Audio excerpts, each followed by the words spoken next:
political attack po ito ng Kamara po sa inyo at sa inyong opisina? Yes, nabanggit ko kanina sa statement ko na kapareho lang ito nung nangyari noong nakaraang taon. Nung nakaraang taon ng drama ay confidential funds.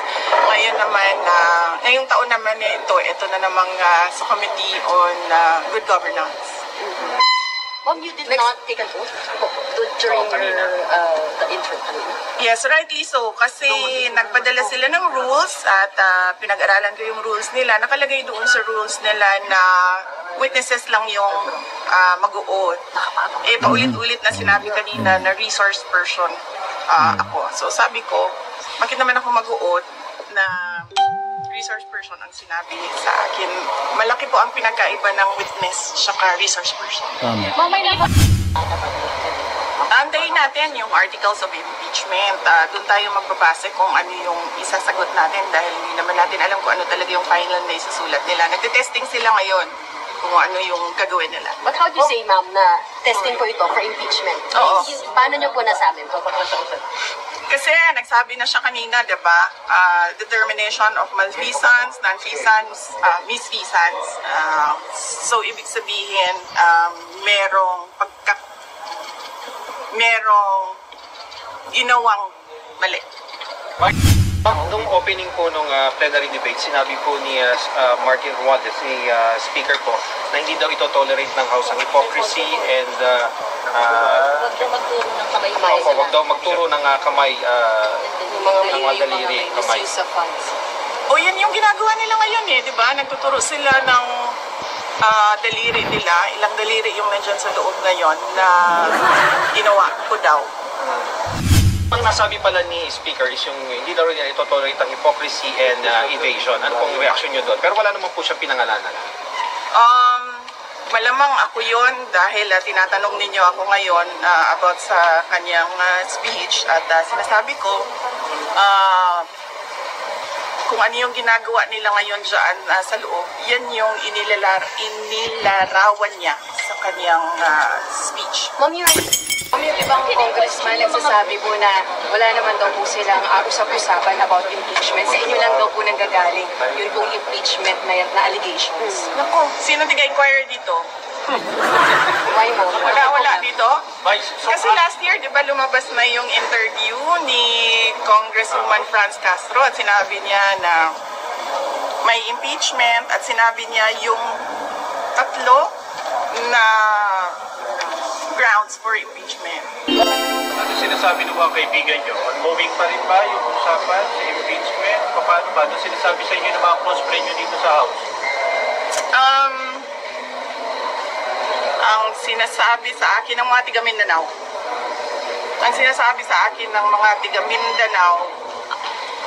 ay pinag-uusapan talaga ang impeachment. At kapag tinatanong sila kung anong mangyayari sa 2028, at sinasabi nila si Speaker Martin Romualdez daw ang candidate for 2028. President Marcos, nagkausap na ba ulit kayo amid sa mga nangyayari na ito?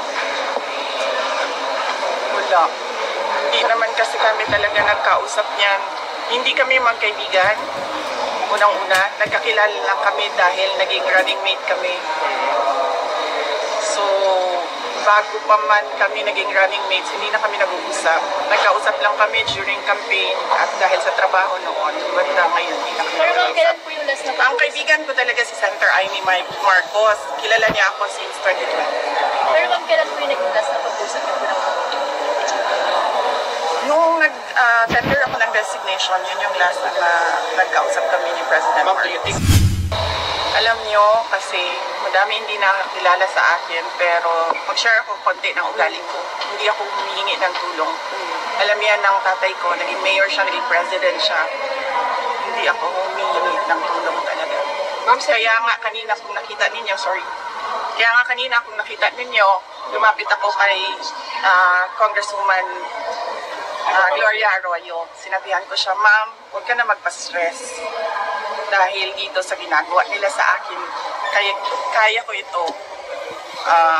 Don't stress yourself about it. Yan din ang sinabi ko kay Congressman Marcoleta. Ano nangyayari ngayon?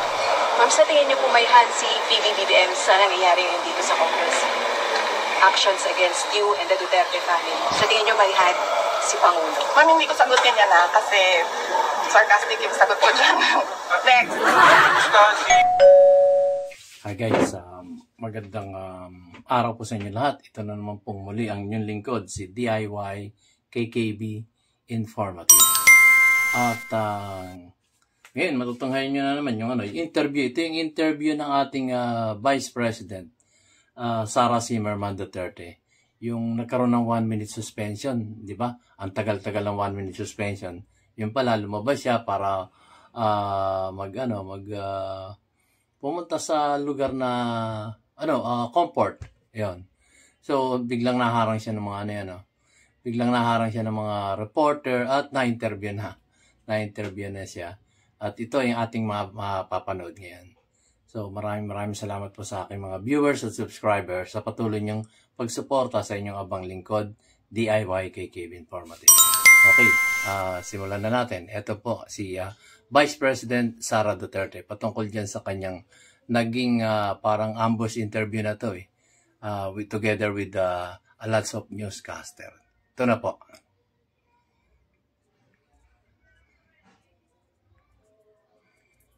Saan na yan? Wala. Teka. Tingnan ko lang po. Ako po si Jonas Suquite, tubong Davao City, Grand Champion ng The Voice Teens 2017. Ang awitin kong ito ay inihahandog ko sa aming mahal na mayor ng Davao City, Inday Sara Duterte.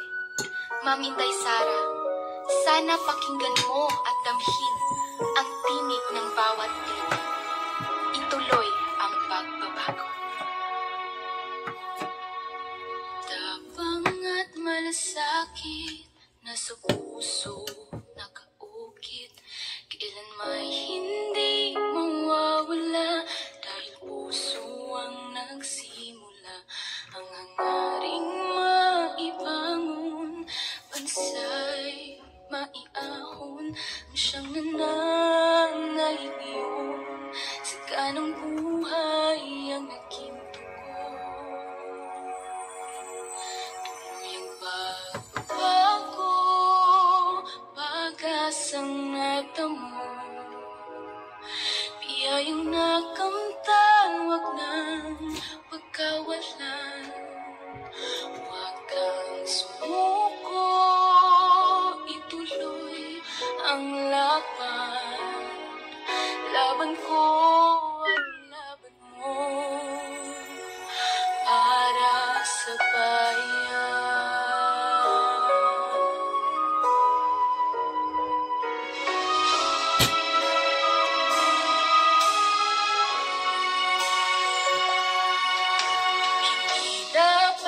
Magwawakas ang pag-ibig ko na wakas.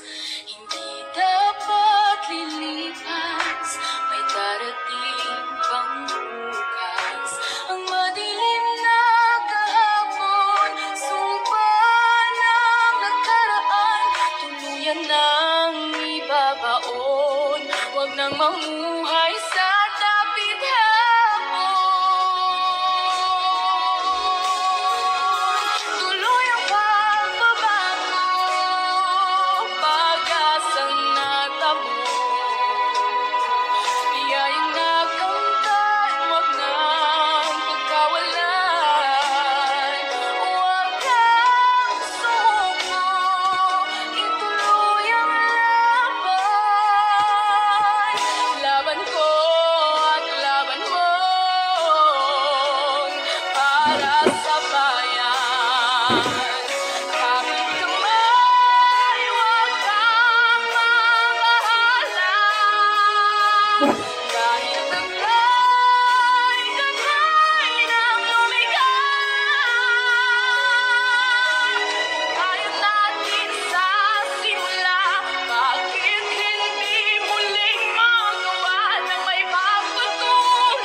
Big power.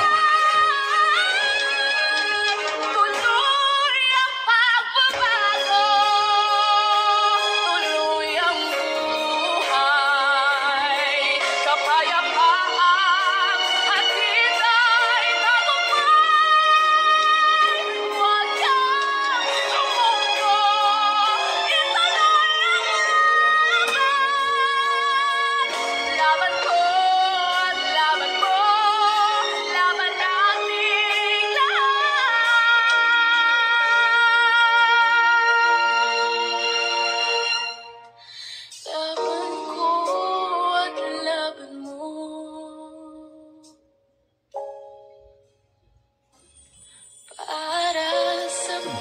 kabayan,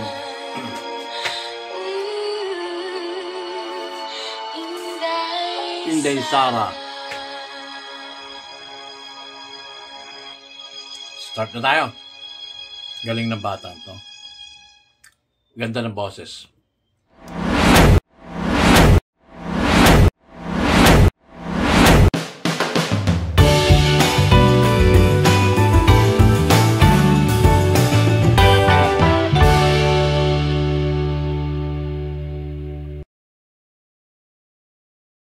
Political attack po ito ng Kamara po sa inyo at sa inyong opisina. Yes, nabanggit ko kanina sa statement ko, no, na kapareho lang ito nung nangyari noong nakaraang taon. Nung nakaraang taon, ang drama ay confidential funds. Ngayon naman, ngayong taon naman ito na namang sa Committee on Good Governance. Ma'am, you did not take an oath during the intro kanina. Yes, rightly so. Kasi nagpadala sila ng rules at pinag-aralan ko yung rules nila. Nakalagay doon sa rules nila na witnesses lang yung mag-o-oath. Paulit-ulit na sinabi kanina na resource person ako. So sabi ko, bakit naman ako mag-o-oath na resource person ang sinabi sa akin? Malaki po ang pinagkaiba ng witness saka resource person. Ma'am, may nabanggit kayo yung impeachment, ma'am. Sabi niya ma'am, prelude na to sa Oh, yeah. Very obvious. Very obvious yung kanilang ginagawa na nagpa-practice sila kung anong gagawin nila para sa impeachment. efforts will prosper po? Hindi ko masabi yan.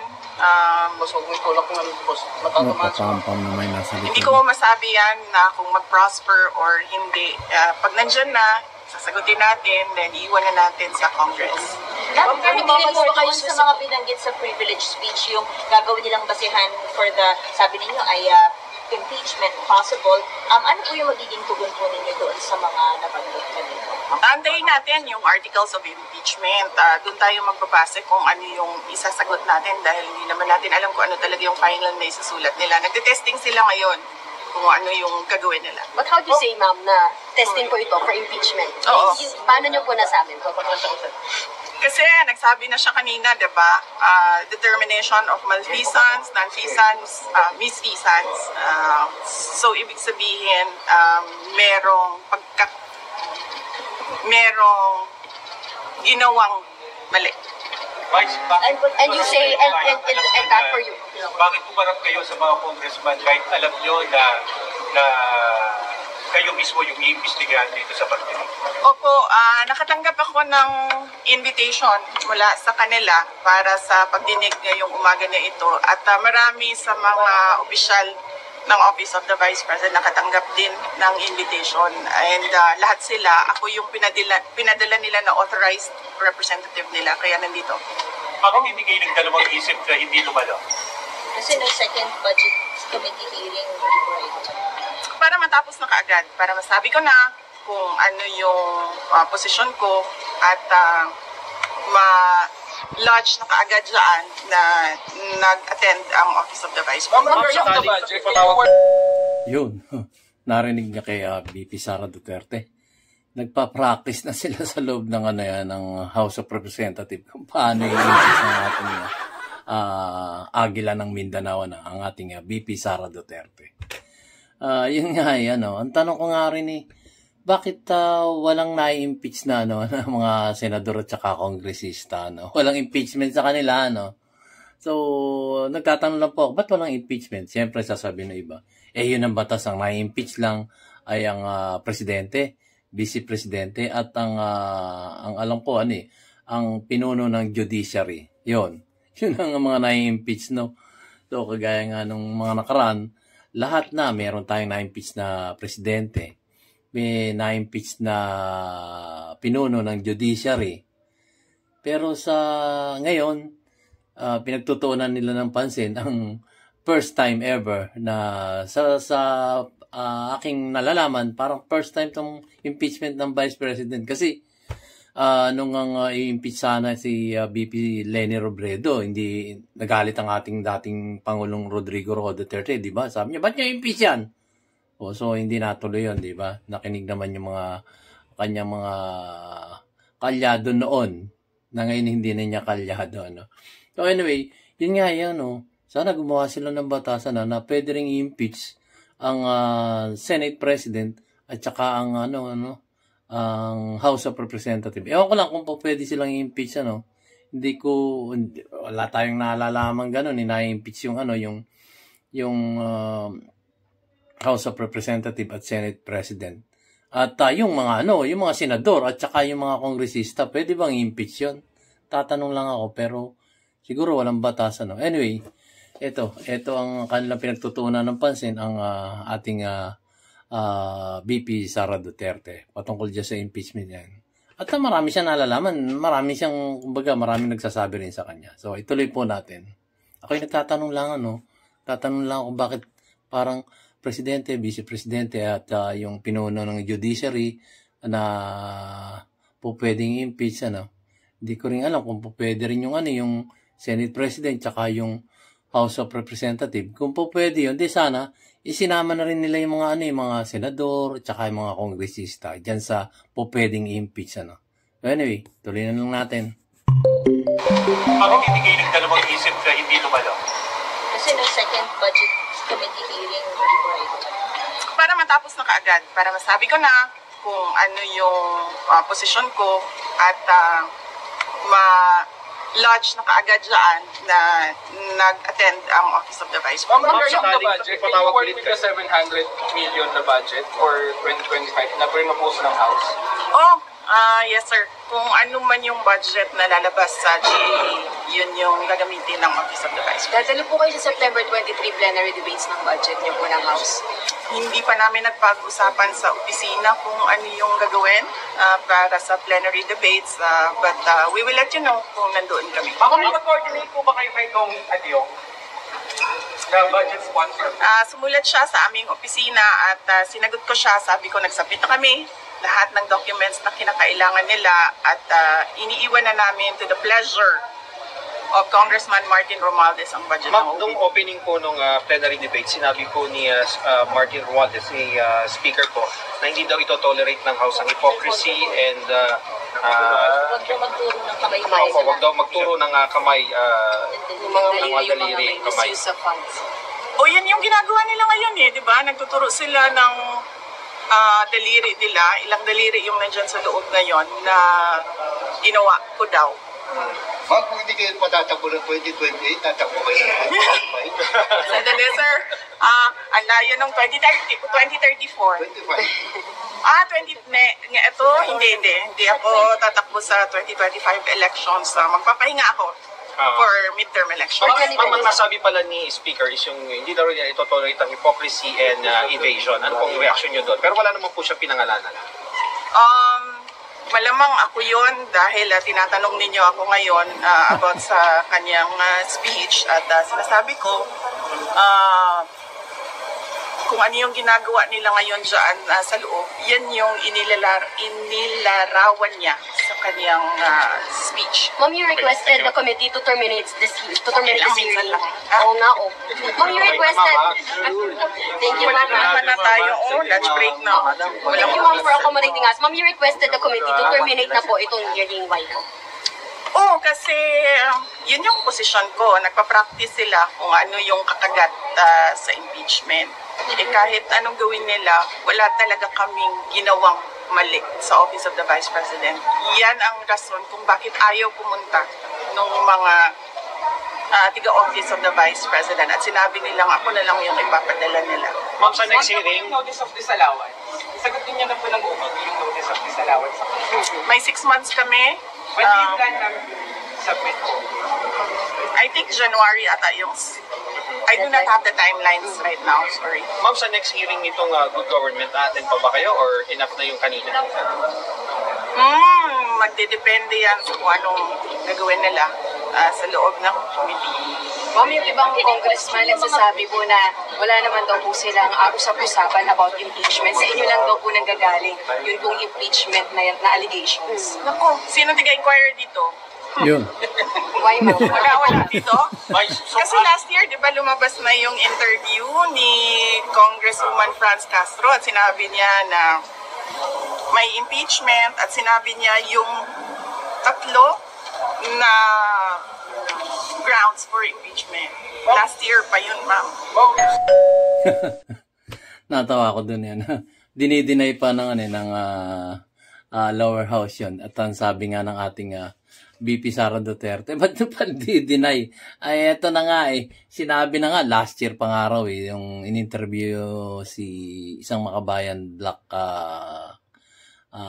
representative na nung isang taon in-interview, sinabi na nga dun meron silang pinag-uusapan na impeachment So, sinabi doon, may malpisan, di natin alam yung batas yung pwedeng grounds for impeachment So, yun nga ang sinasabi na dito.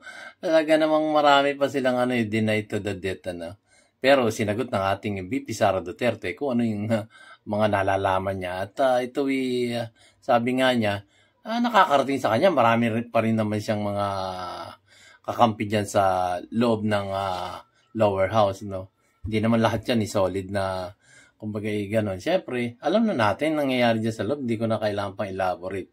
Pero sabi nga niya, meron talaga dyan. At may in-interview pa nga, nahanap pa nga niya yung kung merong inquirer doon tignan natin kung kumbaga magpapakita yung inquirer, pero sigurado ko magpapakita yan at magsasalita rin yan. So, ituloy natin. Meron naman talagang nakikita tayo, At sinasabi ng ating, sinasabi ayon sa ating Vice Presidente Sara Duterte, merong nilulutong impeachment dyan sa Kamara de Representante. Anyway, tuloy natin para malaman pa natin yung ibang kasaysayan. Kasaysayan talaga. Anyway, ito po. Ano ba yan? Sana matapos na yung I'm from Inquirer. Ayun. Pero clarify din po ni Congresswoman Franz na hindi raw involved yung leadership. Sabi niya po, hindi raw involved yung leadership. Hindi naman kailangan kasi talaga involved yung leadership. So bakit siya nagdi-deny? It's enough na pinag-uusapan ng mga members of the House of Representatives ang impeachment. Hindi naman kailangan involved ang leadership. Pero ano sinasabi ng mga kaibigan nyo? Ongoing pa rin ba yung usapan sa impeachment? Paano ba? Ano sinasabi sa inyo ng mga close friend nyo dito sa House? Ang sinasabi sa akin ng mga tiga Mindanao, ang sinasabi sa akin ng mga tiga Mindanao ay pinag-uusapan talaga ang impeachment. At kapag tinatanong sila kung anong mangyayari sa 2028, at sinasabi nila si Speaker Martin Romualdez daw ang candidate for 2020. President Marcos, nagkausap na ba ulit kayo amid sa mga nangyayari na ito? Wala. Hindi naman kasi kami talaga nagkausap niyan. Hindi kami magkaibigan. Unang-una, nagkakilala lang kami dahil naging running mate kami. So, bago pa man kami naging running mates, hindi na kami nag-uusap. Nagkausap lang kami during campaign at dahil sa trabaho noon. Banda ngayon, hindi na kami nag-uusap. Ang kaibigan ko talaga si Senator Amy Marcos. Kilala niya ako since 2020. Pero ma'am, kailan po yung nag-last na pag-usap ko ng Nung nag-tender ako ng resignation, yun yung last na nagkausap kami ni President Ma'am, Marcos. do you think kung si President Marcos magsalita para sa inyo and on behalf of you, baka maayos kaya ito nangyayari dito sa Kongreso? Alam nyo, kasi madami hindi nakakilala sa akin, pero mag-share ako konti ng ugali ko. Hindi ako humihingi ng tulong. Alam yan ng tatay ko, naging mayor siya, naging president siya. Hindi ako humihingi ng tulong talaga. Ma'am, kaya nga kanina kung nakita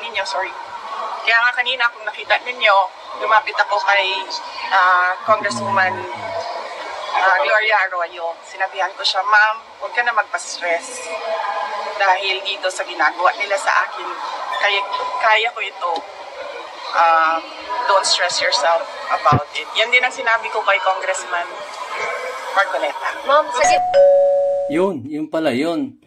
So, kung mapapansin nyo guys, mga kababayan ko, umikot, di ba, nag 1 minute suspension, tapos tumayo ang ating Vice President Sara Duterte, tapos umikot siyang ganun. Pumunta siya sa ating dating Pangulong Gloria Macapagal Arroyo, ngay Congressman congresswoman ng Pampanga.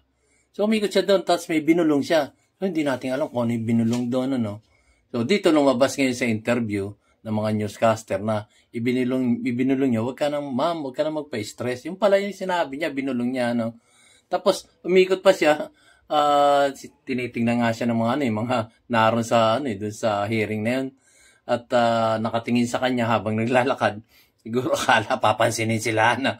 Ang pinansin sa mga kongresista, ito si Congressman sa Sagip Party List sa Rodante Marcoleta. Di ba? Nagkamayan pa sila. No? So, ikot ulit siyang ganun. Nakatingin ng yung mga kongresista. Hindi naman sila binate. Ano? So, anyway, palabas yun noon. Pupunta yata siya sa restroom. Tapos yun, doon na siya na harang ng mga newscaster. At ito na nga ang mga tanong at sagot ng ating tanong ng mga reporter at sagot ng ating Vice President Sara Duterte. Bigla ako natawa doon yan. Doon sa pangyayari umikot siyang ganun, hindi ko alam kung ano yung sinabi. Miski kayo, hindi nyo alam, no? Tapos binati niya ang ating dating Pangulong Gloria Macapagal-Arroyo, sinabing, huwag ka na magpa-stress, ma'am. Tapos ikot pa siya, nakatingin lahat ng mga kongresista. At yun, ang tinigilan niya si Kong Dante Marcoleta, no, at kinamayan niya. Ganon din sinabi niya, huwag ka na magpa-stress. Kaya ko ito. Yun ang sabi niya. So, anyway, tuloy natin ang hearing nila. Press conference. Parang ambush yun interview to eh. So, tuloy. Kaya nga kanina kung nakita ninyo, lumapit ako kay Congresswoman Gloria Arroyo. Sinabihan ko siya, ma'am, huwag ka na magpa-stress. Dahil dito sa ginagawa nila sa akin, kaya ko ito.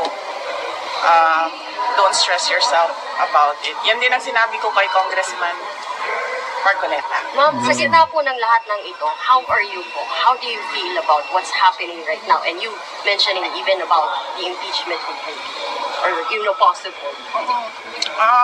Iniisip ko lang na kapartiyan ng journey ko as a government official, yung lahat ng nangyayari ngayon. Ma'am, sa tingin niyo po may hand si PBBM sa nangyayari ngayon dito sa Congress? Actions against you and the Duterte family. Sa tingin niyo may hand si Pangulo? Ma'am, hindi ko sagutin yan kasi sarcastic yung sagot ko dyan. Next. So, kumusta si Presidente Duterte? Kumusta yung mga advice niyo sa inyo sa nangyayari ngayon na Bibi? Okay naman ata siya. Hindi kami nagkakausap ni former President Rodrigo Duterte. Pero sinasabihan ko lagi yung mga nakapalibot sa kanya, nasabihan siya na huwag magpa-stress sa nangyayari. Tulad ng sinabi ko din kay Ma'am GMA kanina. Ma'am, may regrets ba kayo na sumama kayo sa unity kasama si President Marcos? Bakit pa? Medyo mahaba kasi yan eh. It needs a sit down. Sit down tayo, ma'am. Sit down tayo. Oo, kaya. Anyways. Kasi handa yung sinasabi niya, this is targeted para sa 2028, hindi kayo iboto ng mga tao. May pasihan ba yun? Paano na ba kayo sa 2028? O siya nagsabi, yung sino yun? Yes, yung nag-privileged speech, siya yung nagsabi.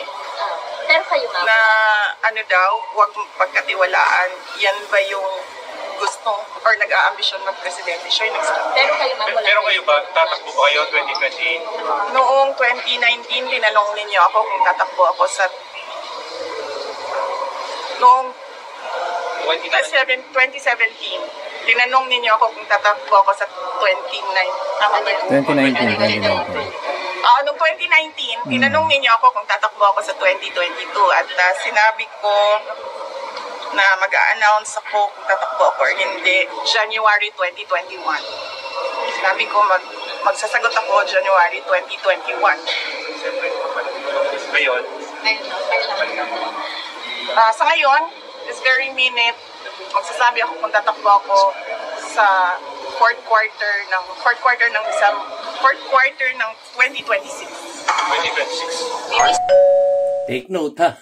Take note. Narinig ko yun na BP Sara.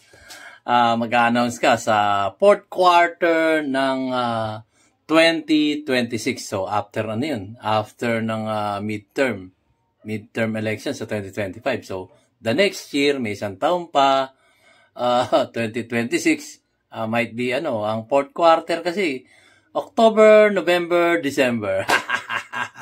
Baka paano yun pa Christmas Christmas announcement mga gifts sa taong bayan 2026. So magiging kung mag-announce siya ng 2026, so 2027 isang taon tapos pagdating ng by October ulit ng 2027 filing of candidacy na yun. So 2028 presidential election. Ayun. So October, sabi niya, last quarter ng 2026 mag-a-announce siya. So abangan natin, medyo matagal pa naman kasi dadaan pa yung midterm election At alamin natin kung sino-sino yung iangat ng kamay ng ating dating Pangulong Rodrigo Roa Duterte pagka senador, no? At siguro yung mga sa mga local government unit kung sino yung kanyang mga tataas ang kamay. So balik-balik na kayo. Kidding aside na. Anyway, baka makita ko ulit dito sa kainta ang ating dating Pangulong Rodrigo Roa Duterte. Dahil yung mayor doon at marami doon mga PDP laban nung araw. Ngayon sila PDP na lang, wala yung laban. Anyway, tungayan natin. Bantayan natin filing mo candidacy na next month, October, guys. So, mag-isip-isip na tayo. Ito'y kumbaga, nasa demokrasya tayong bansa. Kaya kailangan natin i-exercise ang ating pagiging mamayang Pilipino diyan sa nalalapit na eleksyon. Thank you. Thank you kung kayo mag-iisip. So, ituloy natin. At patapos na sila dito Sa ngayon, this very minute, magsasabi ako kung tatakbo ako sa fourth quarter ng 2026. Bibi, sorry to ask this question. Nagsisisi po ba kayo hindi nyo sinunod yung payo ng tatay nyo about sa pagtakbo? Hindi nyo That is a very good question. Needs a sit down. Bibigyan kita ng pakunti ngayon. Naririnig nyo si PRD, di ba, ngayon? Nagsasabi siya, huwag ka tumakbo president. Ngayon, sinasabi niya, yan din ang sinabi niya noong 2021. Huwag ka tumakbong president. Kasi nanggaling na ako dyan, sabi niya, hindi siya madali na trabaho. Maawa ako sa iyo. He never said na run for president. Ma'am, never again na po kayo to meet with the Marcos. May sasabihin pa si Ma'am Joy. Yes, sa'yo. Sir, never again na to meet with the Marcos. Never again. Never again. Why, ma'am? Sit down tayo. Kailan nyo gusto, ma'am? Sa baba, ma'am. Tara, sit down. One last question na lang. You kind of turned emotional when we asked you kamusta ka na kanina and you not asking for help to anyone, even kay CGMA. Kung makikita nyo, di ba, kahit asawa ko, wala siya dito. Hindi ako tao na humihingi ng tulong. Sinabihan ko lang yung asawa ko kanina, sabi ko, maganda ka lang. Kasi sabi niya magluto ako, sabi ko, okay, sige magluto ka lang for dinner. Sit down natin, ma'am.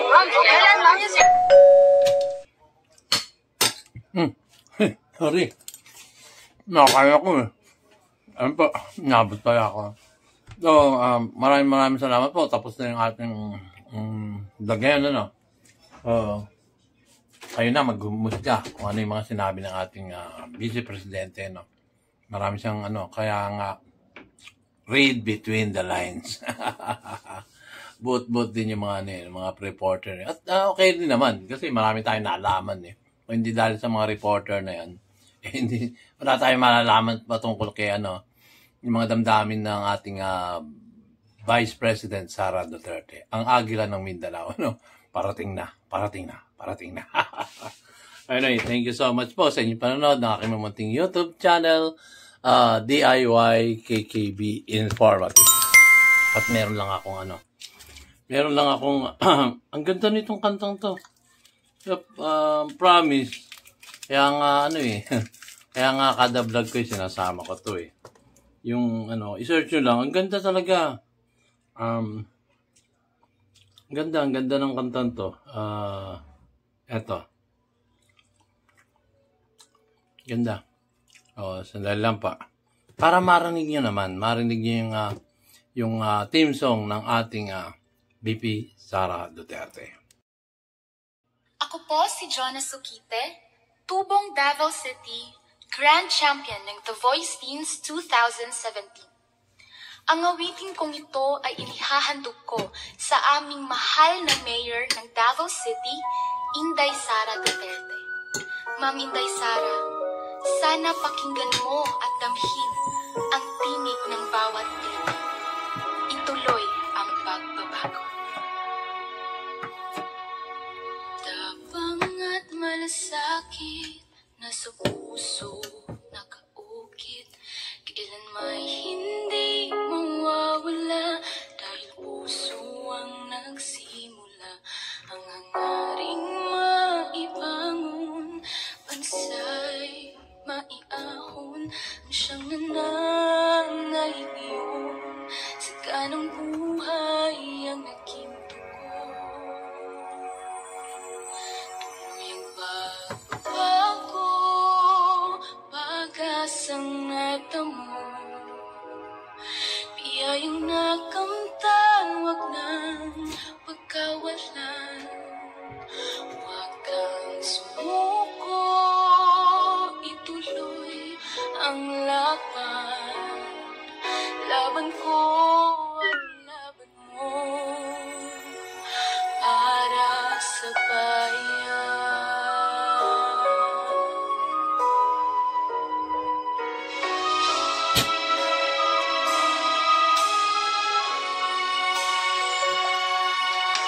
Hindi dapat magwawakas ang paglilingkod na wakas.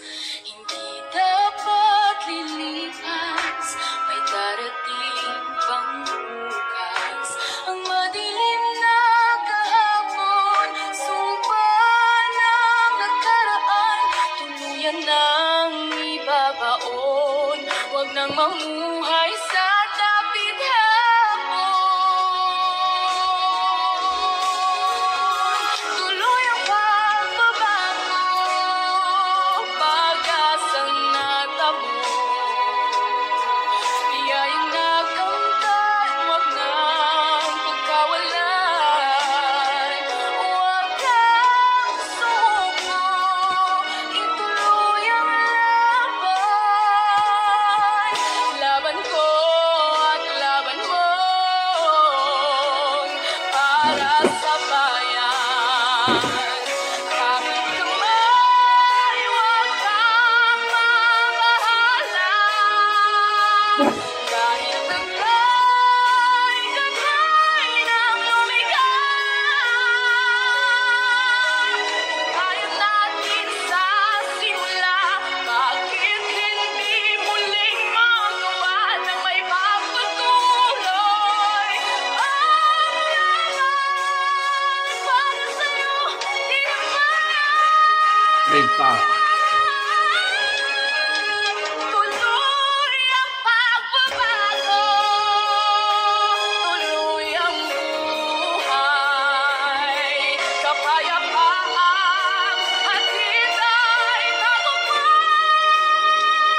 Huwag kang sumuko, ituloy ang laban. Laban ko at laban mo, laban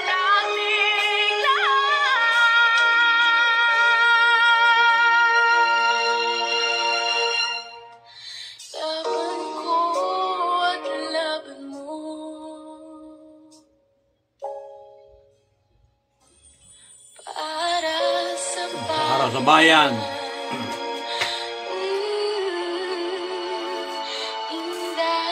Inday Sara. Start na tayo. Galing na bata to. Ganda ng boses. Guys, so narinig niyo yung bata, ang galing talaga. Ano to ang pangalan niya Jonah. At grand champion ng ng The Voice of Teens 2017 Ang galing. Galing talaga ng boses niya at iniaalay niya yung kantang yon sa ating Vice Presidente Sara Zimmerman Duterte. At ano ba tong kanyang yung title nito, gusto niya yung ano ba tawag dito? Anyway, ito ano ba ang niya? Takbo, ituloy ang pagbabago. Takbo, ituloy ang pagbabago.